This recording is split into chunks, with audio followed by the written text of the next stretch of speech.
So, hi guys! Good morning para sa akin and good night sa inyo. So, tutulog na kayo. So, ako kasi is kakagising ko lang. So, it's already 11 p.m. Ayan, kita niyo ba? Ayan, 11 p.m. So, ngayon pa lang ako kakain ng almusal ko. Kasi, nabanggit ko nga sa previous live ko na hindi pa panggabi yung pasok ko. So, ngayon pa lang ako mag-breakfast. So, ngayon, samahan niyo ako kumain. So, ang ulam natin ngayon is eto, dalagang bukid, corned beef, at itlog. So, pinrepare to ng asawa ko kanina bago siya matulog. Ang bait niya, di ba? So, nagsangag din siya. Meron din akong suka dito. Ang sarap ng suka na to. Ay, ito makikita. Ano ba to? Yan. Sarap niyan. So, ito siya. Hindi ko alam kung anong tawag sa suka nito. Sarap. Bigay lang ng kapatid ni Kim. Si Manalaga. Yan. So, inom muna tayo ng water bago tayo kumain. So, hindi ito yung typical na mukbang na pinapanood nyo guys. As in, almusal lang talaga to.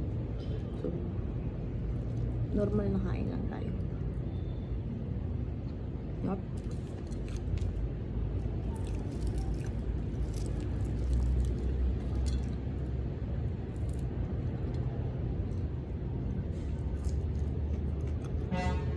Dalagang bukid to guys.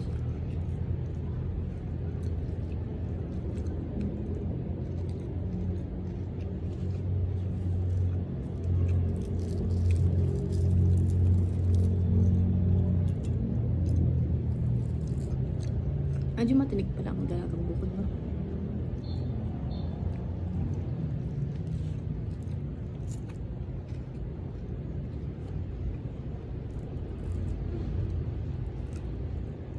Hop.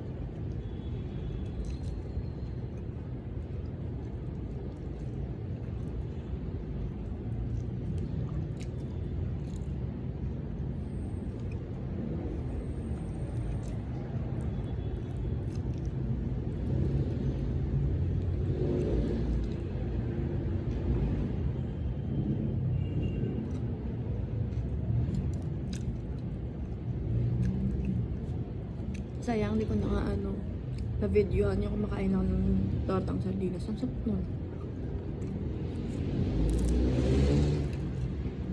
Tortang sardinas. Hop.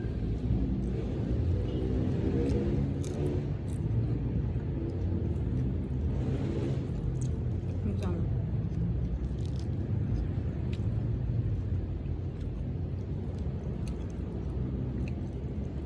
So, ayan guys nga pala. Dito ako lagi kumakain sa terrace. Mag-isa. So, wala akong madalas kasama. Dito lang ako mag-isa. Nag-senti-senti. Yup, dito.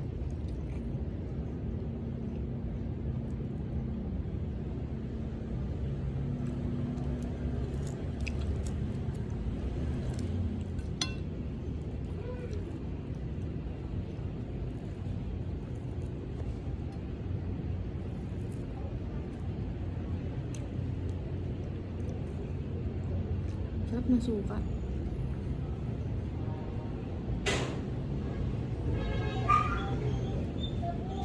Dinig nyo. Dinig yung gate tsaka yung aso. Pati mga dumadaan. Mga sasakyan. Kasi tayo sa terrace.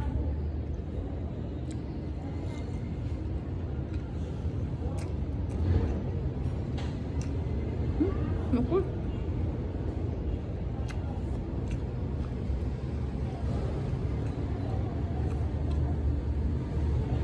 Ang sakit na singaw ko. Nagsuka pa ako. Sarap kasi. Sorry guys, medyo makalat ako kumain.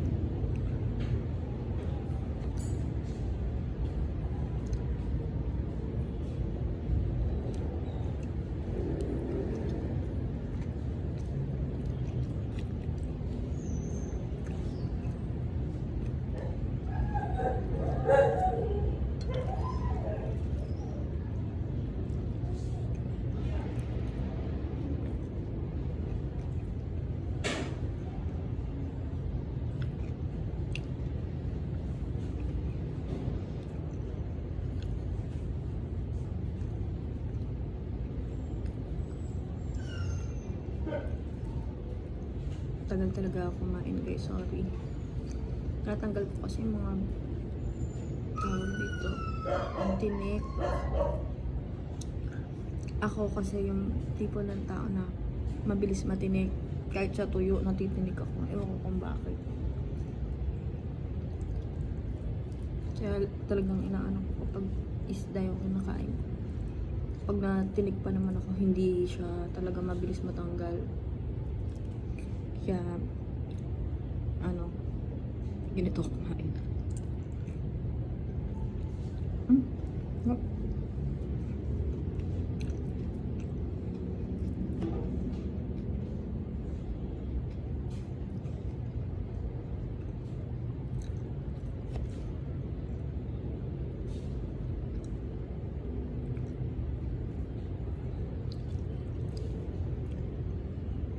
Sarap talaga ng suka na ito.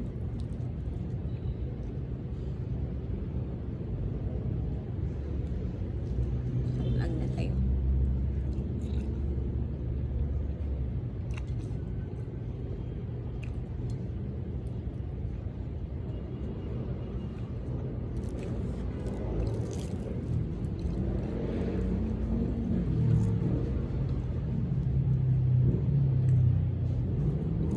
Mamaya papakita ko sa inyo yung bahay dito. Yeah. Hirap tanggalin. Bakit kaya?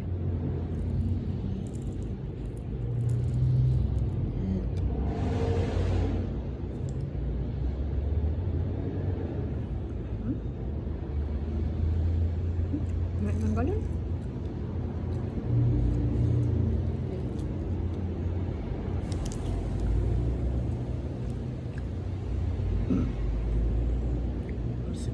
Excuse me. Excuse me. Bidigay na ako. Bubusog na ako.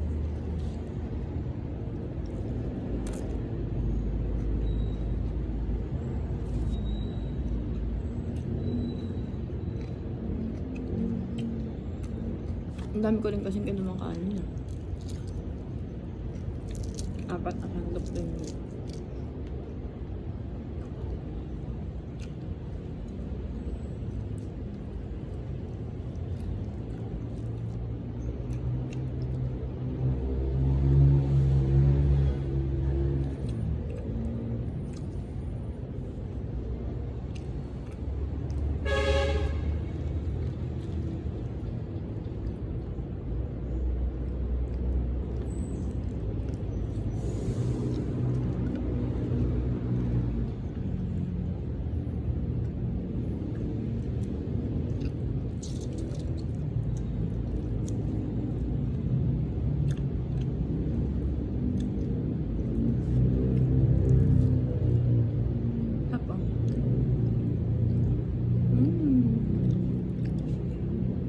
Buwangga. Pag ako makain, nung nag-video o nag-live, usually yung ulam talaga is mga ganito. Normal na ulam lang. Parang panglutong bahay lang talaga. Hindi, never pa yata ako nag-live o mag-take ng video na kumakain sa labas. Kasi hindi ko hindi ko pa siya masikaso. Hindi ko pa matry kung paano style nung mga ganun. Siguro manonood po na ako ng mga videos. Siyempre may mga may mga dapat meron ng creative idea bago ako mag video ng mga ganyan, di ba? Akin tama mga MM lang. Ay, mahal lang.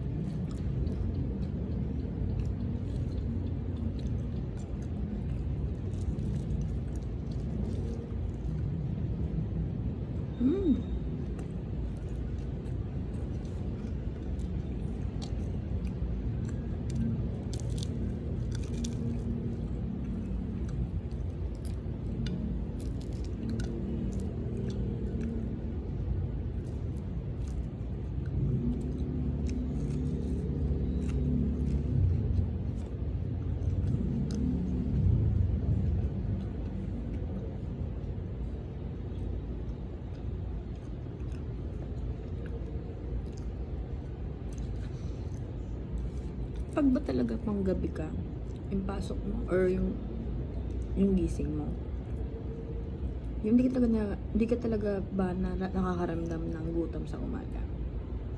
Comment nyo dyan guys kung ganun din kayo. Kasi ako, hindi ko alam, parang, kasi, hindi na ako nagugutom pag umaga. Antok na lang nararamdaman ko. Kahit anong gawin ko, talagang antok lang.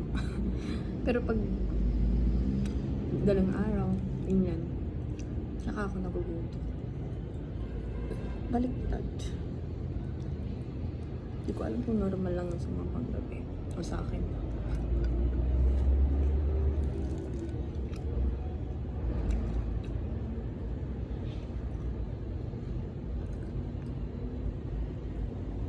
Sarap ng suka. Mamaya after nito, tsaka ako magkakape.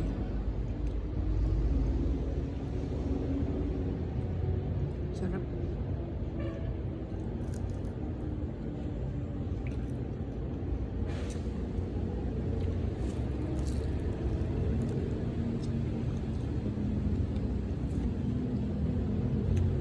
Ulit ko, no? Well talaga. No? Kain tayo.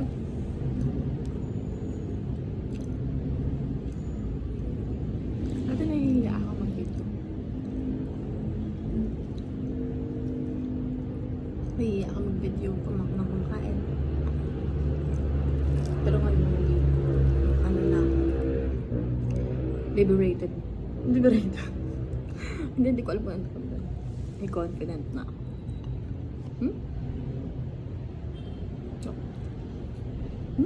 Ang ubos ko na. Dami kong kanin. Baka mamaya sobrahan ako. Hindi na uubusan na. Actually guys, nagbabawas talaga ako sa kanin. Kasi pag masarap yung ulam, wala. Pray. Bigyan nyo ako ng tip para pumayat. Kasi nahihirapan ako mag-diet. So, hindi ko alam kung ako ba yung problema. Hindi ko pa, kapag kasi masarap yung ulam, skip ako. Madalas masarap yung ulam. So, mas madalas skip ako sa dieta. Ganyan din ba? Sabihan niyo kapag ganyan din kayo.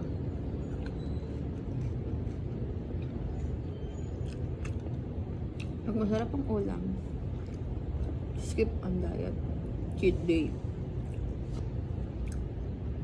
Pag hindi masarap yung ulam, or normal na ulam lang, hindi ko siya type. Diyan, diet na. Sa isang linggo siguro 2 beses.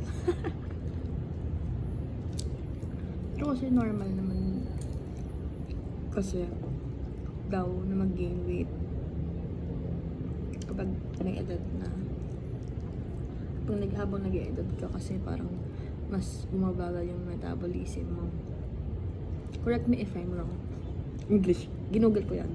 Well, yun kasi yung mga naririnig ko sa mga may edad na kasi sabi nila pag tumungtong ka ng mga late 20s or 30s, ayan, that's the time na parang bumabagal yung metabolism mo. Kaya ka mas lalong nagigain ng weight.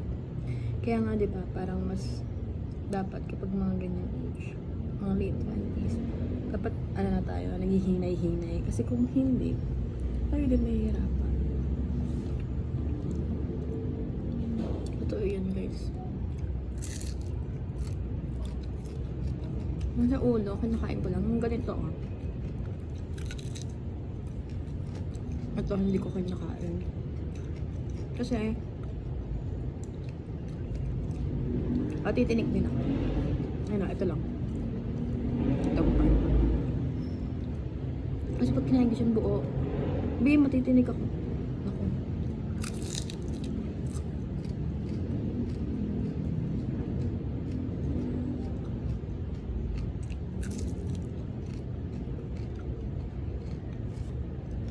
Tama na? Ano na ako awat na. Hindi dapat ano, magsobra sa kanin. Masama. Masama yung sumobra sa kanin. Turo nyo nga sa akin kung ano talaga yung tamang calories na dapat na nai-intake ko natin sa isang araw. Hindi kasi ako aware doon. Pero di ba meron daw na tamang calories na dapat natin i-intake everyday. So kapag sumobra ka doon, masama yun. So baka doon sumobra na ako doon. Wala naman ako natulusyon eh. Ang really ko lang. Pray lang. So, hinahina. Hinahina pero sumusubo pa yun. Hinahina. Iyak na. Tama na. So, wait na magugos na ako ng kamay. So, ayan guys. Nakabalik na ako. Ayan. Sima na tayong water.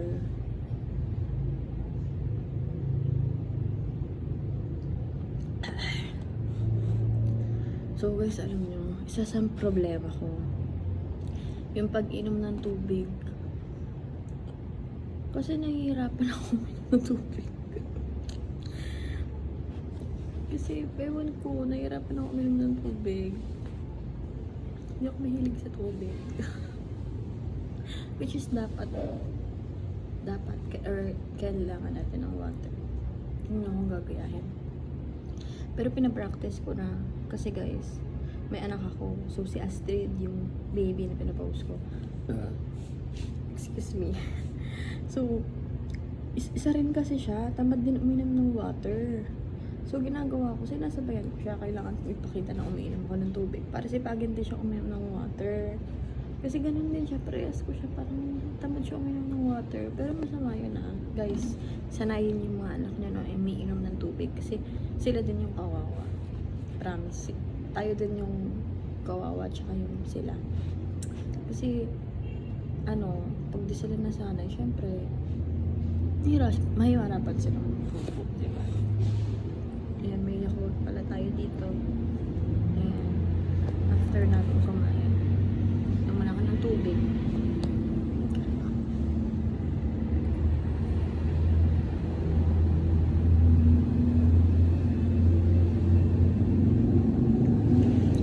Inubos ko lang nito guys. Malaki yan. Malaki yan. Ubus ko yan.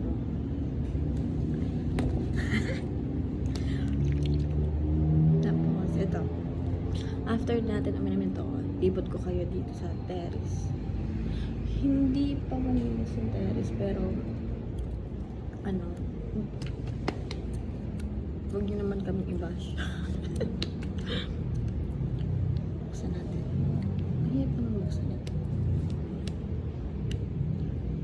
Hirap buksan. Yan.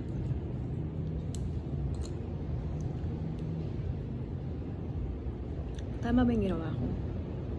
Tubig muna, tsaka Yakult. O Yakult muna bago tubig. Comment down below.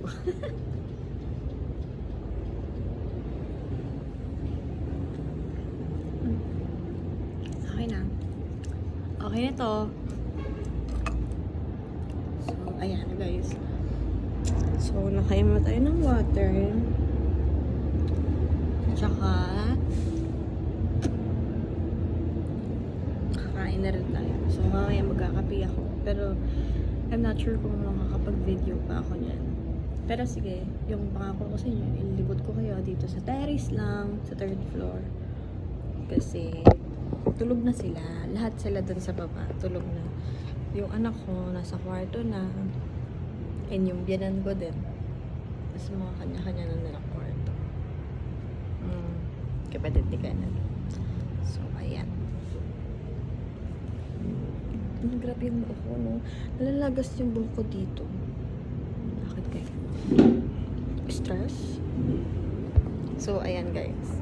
So, ito yung 3rd floor. Madumi pa yung namin. Pero, sana ako maka-imagine. Ang ganda dito talaga guys kapag gabi. Kasi, pwede ka makapag-muni-muni. Ang ganda, diba pa? Ayan. Ganda. Diba? Tapos, ito yung kusina. Medyo hindi pa namin naayos yan. So, yung typical lang din na bahay, yan. Ganyan lang. Ito kasi, may mga natira pong mga, ano dyan. Kasi nung bumaha, dyan nilagay lahat ng mga sapatos, ganun. So, nagyan na lang namin sa sako kasi nga babaha na, syempre ayusin mo. Hindi ko alam kung ano. Nagmamadali na kasi kami, pataas na yung tubig. So, ayan. Tapos, ito yung kwarto. Kapag binabaha, minsan dito rin kami natutulog. Ayan, ayun o, pansin nyo, merong mga ganyan. Kasi, yan, magbaha. Bahain kasi yung lugar namin. So, ayun lang. Ganito lang. Hindi pa talaga siya ayos. Ayan. Mga jacket. Ayun lang. So, wala naman natin special. All normal. Sa ibang bahay. Parehas lang ganun bahay. So, yun. Next time ulit, sana samahan niyo ulit ako mag-vlog. Vlogger yan. So, sana samahan niyo ulit ako mag-take ng video habang kumakain. So, ayun. Isa lang tayo dito. Solo, ano lang tayo, solo flight. Sana nagustuhan niyo yung ano sa likod. Tingnan ako sa loob. Ang aso pala yun. So, yun lang. Bye-bye. Huwag niyong kalimutan mag-like and subscribe ng channel natin. Bye-bye!